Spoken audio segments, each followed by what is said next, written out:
அஸ்ஸலாமு அலைக்கும் வரஹ்மத்துல்லாஹி வபரகாத்துஹு. வாழும் போதே வாய்ப்புகளை பயன்படுத்திக் கொள்வோம் என்ற தலைப்பு தான் இன்னைக்கு நம்ம எடுத்து பேச போறோம். வாய்ப்புகள் எல்லாருக்குமே இருந்துகிட்டு தான் இருக்கும். அந்த வாய்ப்புகளை நாம் எப்படி பயன்படுத்திக் கொள்கிறோம் என்பதுதான் ரொம்ப முக்கியமான ஒரு விஷயமாக இருக்கும். தற்காலிகமான உலக வாழ்க்கை எல்லாரும் நம்ம தெரிஞ்சு வச்சிருக்க விஷயம் தான். யாரும் இங்கே தங்க போறோமா, இங்கே இருந்துட போறோமா? இல்ல, ரொம்ப குறுகிய காலம். இன்னும் இப்ப காலங்கள் சுருங்கி சுருங்கி 40, 45, 50 வயசுல மரணங்களை நம்ம எதிர்பார்க்கிறோம். வாழ்க்கை மிகவும் தற்காலிகமான வாழ்க்கை என்பது நம்ம அனைவருக்கும் தெரிஞ்ச ஒரு விஷயம் தான். அல்லாஹ் சுப்ஹானஹு வ தஆலா குர்ஆன்ல என்ன சொல்றான்? ஹாதில் ஹயாத்த துன்யா லஹுவும் வ லஹிவும் சொல்றான். அதாவது வீண் விளையாட்டான வாழ்க்கை, தற்காலிகம் மட்டும் இல்ல, ஒரு வீணான வாழ்க்கை நம்ம இங்க வாழக்கூடிய வாழ்க்கை, ஒரு விளையாட்டான வாழ்க்கை நம்ம இங்க வாழ்ந்து கொண்டிருக்கிற வாழ்க்கை அப்படின்னு இருக்கும்போது மரணமும் நிச்சயம் என்பதையும் நம்ம உணர்றோம் இல்லையா? இப்ப நம்ம என்ன சொல்றோம்? அடிப்படையான 6 ஈமான்களை உறுதி கொள்றோம். ஈமான் கொண்டுட்டோம். ஐயா அய்யுஹல்லதீன ஆமனூ அல்லாஹ் நம்மளை தான் பார்த்து சொல்றான். அப்ப ஈமான் கொண்டவங்களாக ஆயிட்டோம். மறுமை நாளுன்னு ஒண்ணு நம்பும் போது மரணம் ஒண்ணு சேர்ந்து வருதா இல்லையா? மரணம் ஒன்னையும் நம்பணும் நம்ம நினைக்கணும்ல. அப்ப மரணம் எப்படி நம்புறோம்? நிச்சயமா வரும். இன்னாருக்கு மரணம் வராது என்று யாருக்கும் சொல்ல முடியாது. பெரிய சுப்ரீம் லீடர் அப்படின்னு போற்றப்பட்ட ஒரு நபர் இரும்பு கோட்டைக்குள்ள இருக்கிறார், யாரும் அசைக்க முடியாது, சிங்கம் அப்படின்னு சொல்லக்கூடிய ஒரு நபர், அவர் இங்க யாராலையும் அசைச்சிக்க முடியாது அப்படின்னு சொல்லிக் கொண்டிருந்த ஒரு நபர் குரு தெரியாம அழிஞ்சு போனதை பாக்குறோம். மரணம் நிச்சயம், படிப்பினை பெற்றுக்கணும். எத்தனை பெரிய லீடரா நீ, எந்த இரும்பு கோட்டைக்குள்ள எங்க இருந்தாரு பாதுகாப்புடன், எத்தனை ஆழத்துல போயிட்டு இரும்பு கோட்டையை கட்டி அல்லாஹ் மரணத்தை கொண்டு போய் சேர்க்கலையா? அப்ப மரணம் என்பதும் நிச்சயம், மறுமை என்பதும் நிச்சயம். இந்த வாழ்க்கை வெறும் விளையாட்டு, வீடு, தற்காலிகமானது என்பதும் நிச்சயம். எங்கு செல்ல இருக்கிறோம் என்பதும் நிச்சயம். எங்க செல்ல போறோம்? எல்லாரும் திரும்பி போகணும். எவன் அனுப்புனானோ அவனிடத்துல நம்ம திரும்பி போகணும், அவனிடத்துல போய் நிக்கணும். இதுவும் நிச்சயமான ஒரு விஷயம். நிக்கிறதுக்கு தயாரா, நிக்கிறதுக்கு தேவையான தயாரிப்புகள் நம்ம கிட்ட இருக்குதா? ரசூல் ஸல்லல்லாஹு அலைஹி வஸல்லம் என்ன சொல்றாங்க? ஒரு இடத்துல யார் அல்லாஹ்வை சந்திக்க ஆசைப்படுறீங்களோ அவங்களை சந்திக்க அல்லாஹ்வும் ஆசைப்படுறான். எப்படி சொல்றாங்க பாருங்க. யார நீங்க அல்லாஹ்வை மீட் பண்ணணும், சந்திக்கணும் நீங்க நினைச்சீங்கன்னா அல்லாஹ்வும் உங்களை சந்திக்கணும்னு ஆசைப்படுவான். இந்த ஹதீஸை யார் கேக்குறா தெரியுமா? பக்கத்துல நின்றுக்கிட்டு ஆயிஷா ரலியல்லாஹு அன்ஹா அவங்க வந்து கேக்குறாங்க. என்ன சொல்றாங்க இவங்க? அல்லாஹ்வை நம்ம சந்திக்கிறதா? அல்லாஹ்வை சந்திக்கணும்னா என்ன செய்யணும்? முதல்ல மரணிக்கணும். ரசூல் ஸல்லல்லாஹு அலைஹி வஸல்லம் சொல்லும்போது ஆயிஷா ரலியல்லாஹு அன்ஹா அவங்க கேக்குறாங்க, யாராவது மரணத்தை போய் கேட்பாங்களா?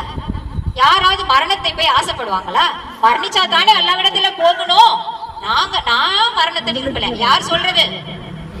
யார் சொல்றது?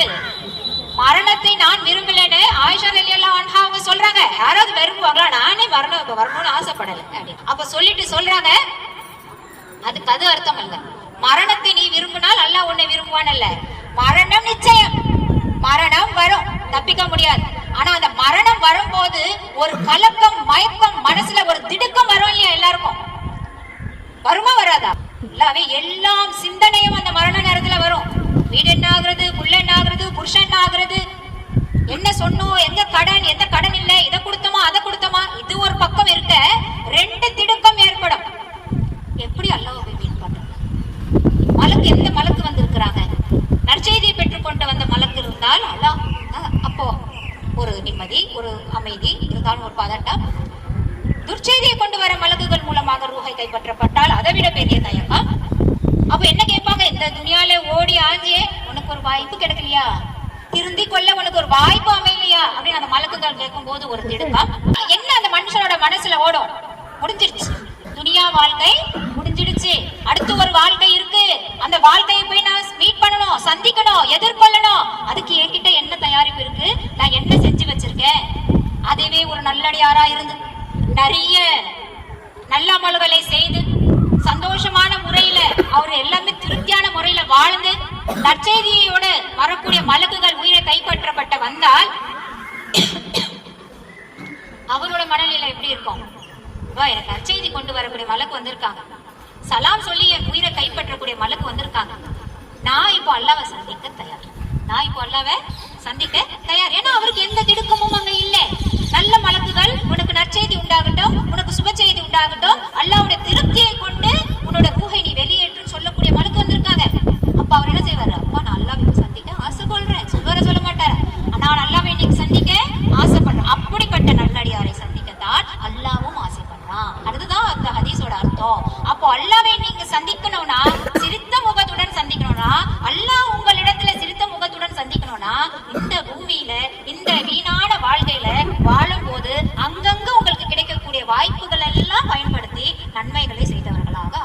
இன்ஷா அல்லாஹ். அப்போதுதான் அல்லாஹ்வை நாம் திருப்தி கொண்ட வழியில நம்ம சந்திக்க முடியும். அதனாலதான் இன்னைக்கு இந்த நேரத்துல என்னெல்லாம் வாய்ப்புகள் நமக்கு காத்து இருக்குது, அந்த வாய்ப்புகள் எல்லாம் நம்ம தவறவிட்டா எவ்வளவு நஷ்டவாளிகள்.